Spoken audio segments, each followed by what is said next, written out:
Bismillahirrahmanirrahim. Assalamualaikum warahmatullahi wabarakatuh. Baik, nama saya Muhammad Hatta dengan NIM 201102008. Saya akan mencoba menjawab pertanyaan tugas akhir semester, yakni tentang apa manfaat daripada ilmu politik dan juga apa itu demokrasi, dan juga pandangan saya menurut pandangan saya apa itu bagaimana demokrasi yang saya pandang, dan juga apa itu partai politik dan bagaimana pandangan saya terhadap partai politik di Indonesia. Baik, pertama, apa itu manfaat daripada ilmu politik? Ilmu politik bagi masyarakat memiliki manfaat yang pas, yang sangat diperlukan oleh masyarakat.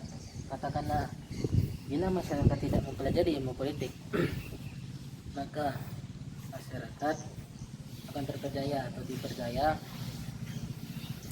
oleh pihak yang mengaku bahwa mereka berpolitik, akan tetapi mereka memberdaya atau menipu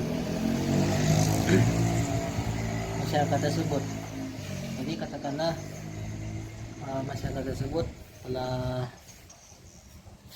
terperdaya. Nah, juga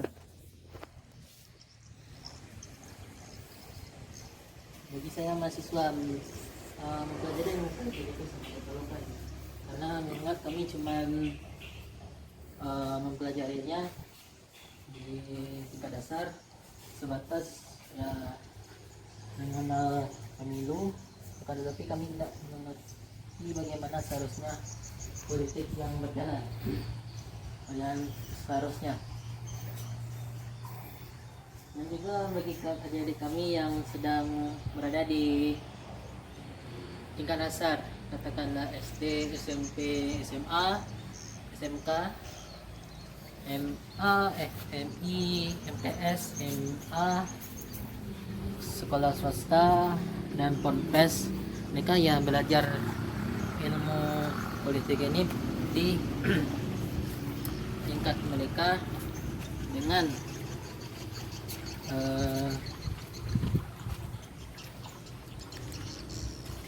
mata pelajaran, yaitu KWN atau PPKN atau Pendidikan Pancasila Kewarganegaraan. Dan juga bagi sejarawan,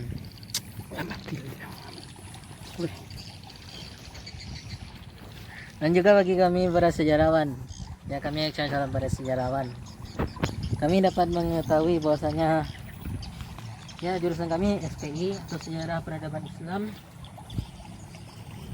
di mana kami mempelajari bagaimana peradaban Islam dalam ruang lingkup sejarah, dimulai dari masa Rasulullah sebagai nabi terakhir sampai saat sekarang ini. Dan kami melihat bahwasanya politik dan agama Islam tidak terpisahkan. Banyak para orang-orang, katakanlah orang-orang yang sangat berdemokrasi, mengatakan bahwasanya agama akan memisahkan sebuah politik. Tetapi tidak, di Islam malah lebih. Kenapa saya bilang malah lebih? Karena pada Islam terbentuk sebuah sistem, yaitu sistem syariat berpolitik atau siasat adwiyah, atau bisa juga disebut sistem khilafah. Karena sistem ini pada dasarnya mengikuti sumber dari Al-Quran dan Sunnah, dan juga kita sebagai manusia merupakan dari ciptaannya, atau ciptaan Allah, di mana Allah membentuk manusia dan seluruh makhluk di muka bumi ini, dan juga kita terus beribadah. Makanya Islam dan politik tidak dapat terpisahkan, mereka berkaitan erat. Dan juga banyak orang berpendapat bahwa kalau Islam Islam tidak perlu diikutkan dalam politik, itu yang salah.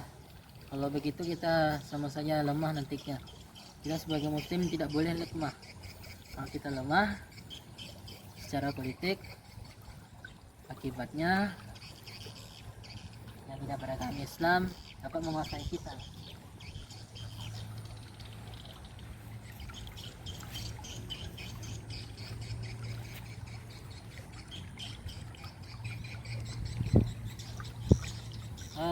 Selanjutnya nomor 2,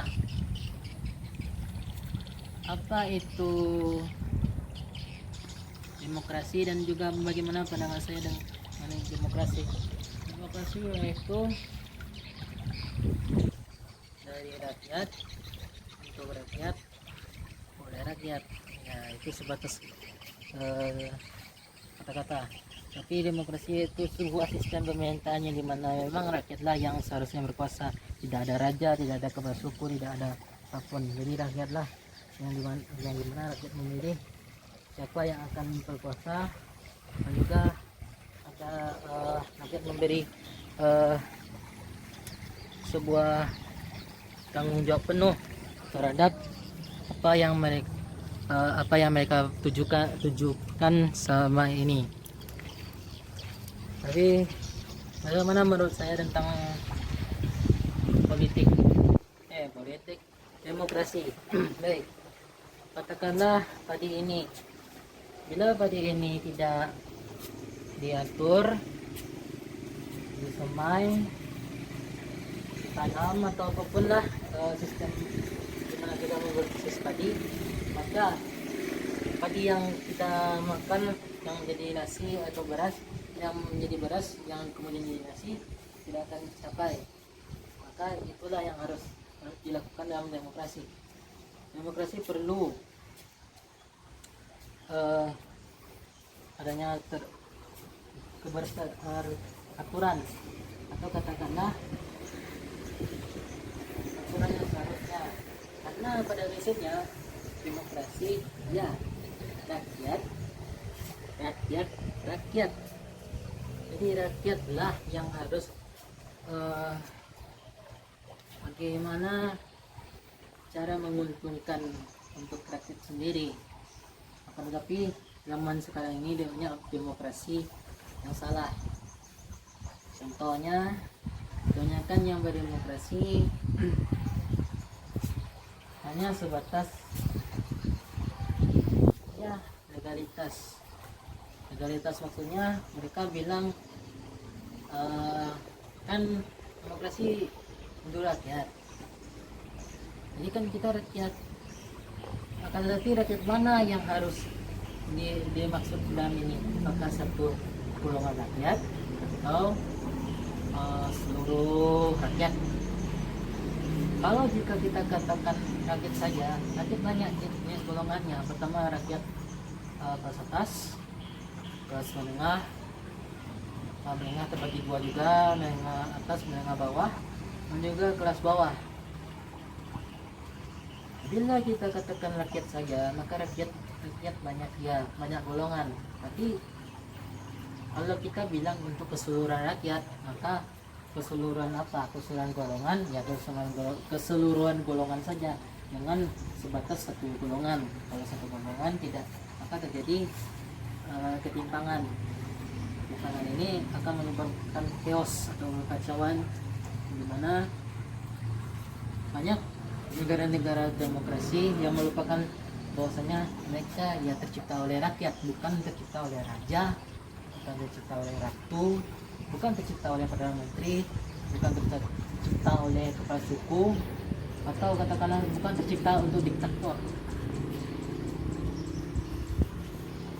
Kalau misalkan terciptanya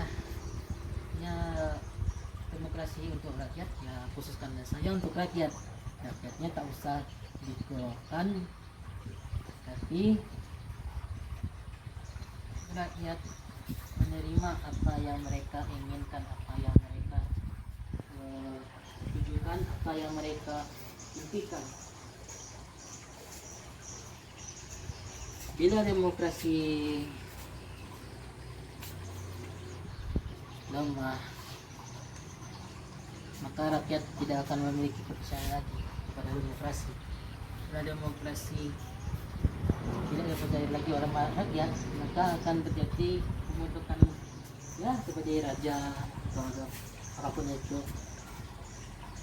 Setidaknya bila kita peduli dengan demokrasi, maka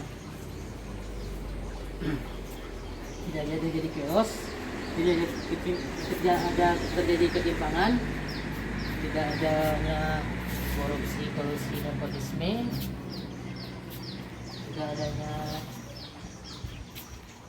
hate speech atau kebencian satu sama lain, atau omong benci atau berkata kebencian.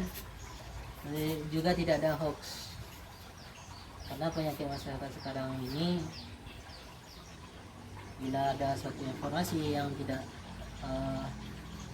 ada sumbernya, maka akan menjadi kekacauan urusan di mana dapat menyebabkan masyarakat atau rakyat berkelahi satu sama lain karena mendapatkan informasi yang salah.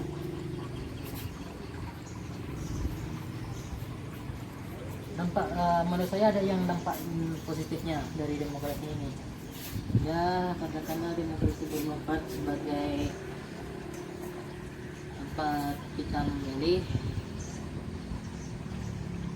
seorang wakil rakyat untuk mencapai tujuan dari rakyat itu.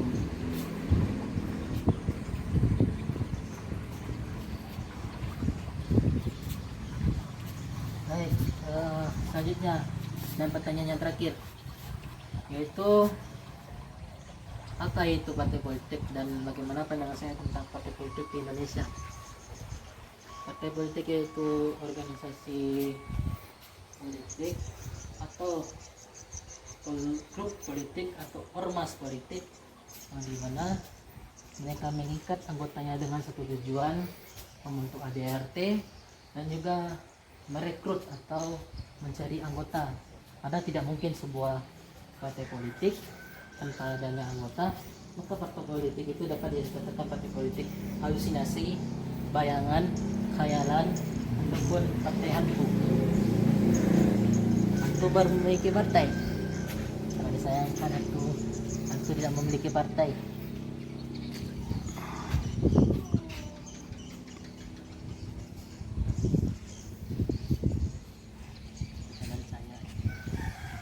Baik, masuk kita ke bagaimana pandangan saya terhadap partai politik di Indonesia. Partai politik di Indonesia pada hakikatnya seluruh partai politik memiliki tujuan partai yang sama, yaitu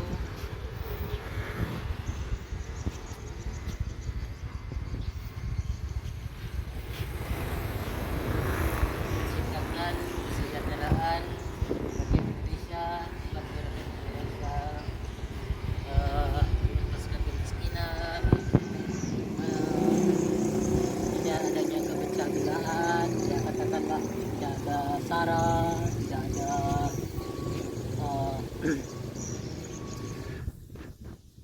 rasisme, tidak ada gelut dalam sebuah wilayah.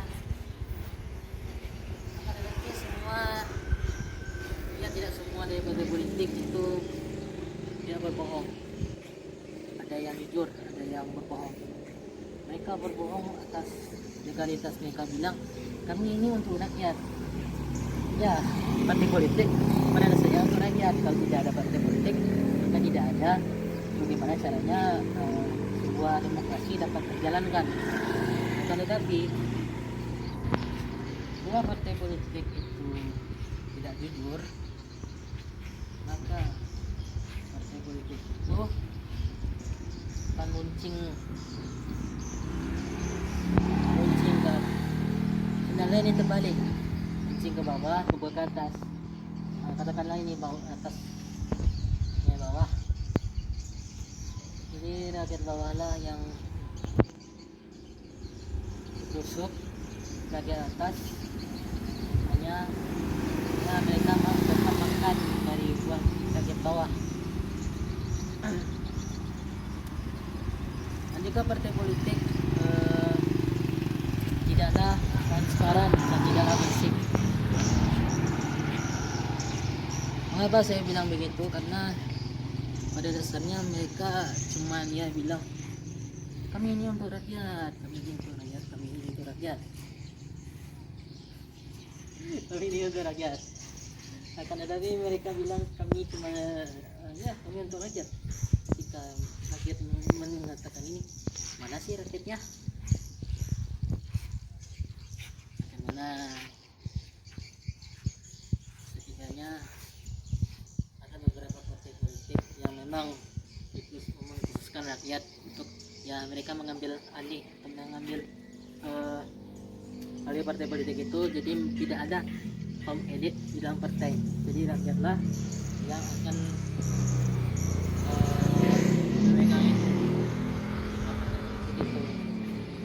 Kalau partai politik itu cuma sebatas karena dia cuma merekrut rakyat, tapi ketika merekrut rakyat mereka malah membuat rakyat itu susah, karena keluarganya katakanlah rakyat lain tidak dapat merasakan apa dari partai yang mereka pilih, maka yang sama saja tidak ada gunanya. Selain itu, partai politik di Indonesia juga lemah.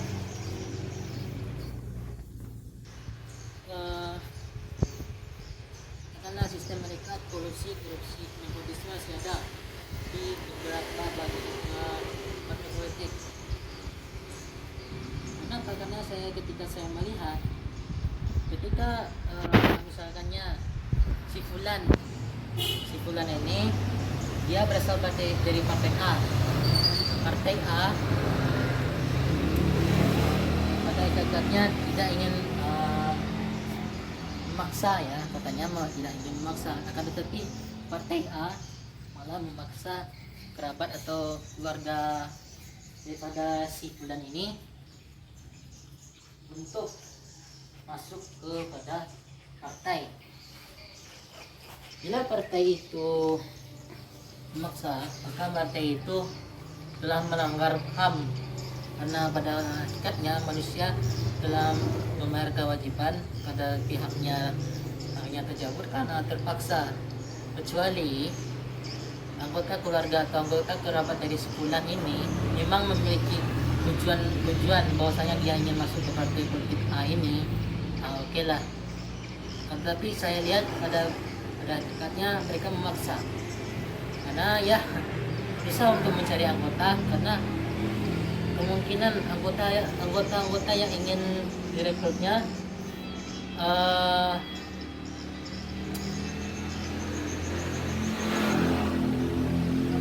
mengetahui bahwa partai itu lemah, buruk, dan memiliki citra yang sangat tidak baik untuk dikenang dan untuk menjadikan dasar mereka.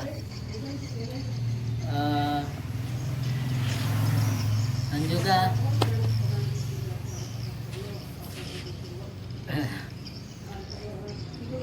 partai politik ini, partai politik di Indonesia ini dapat berjalankan dengan baik apabila organisasi partai politik itu dapat mengikuti dasar-dasar ilmu politik yang telah ada. Jadi kemungkinan saja, dan juga memasukkan agama di dalam politik partai politik tersebut, karena ya tidak mungkin manusia tidak memiliki agama. Baik, sekian dari saya.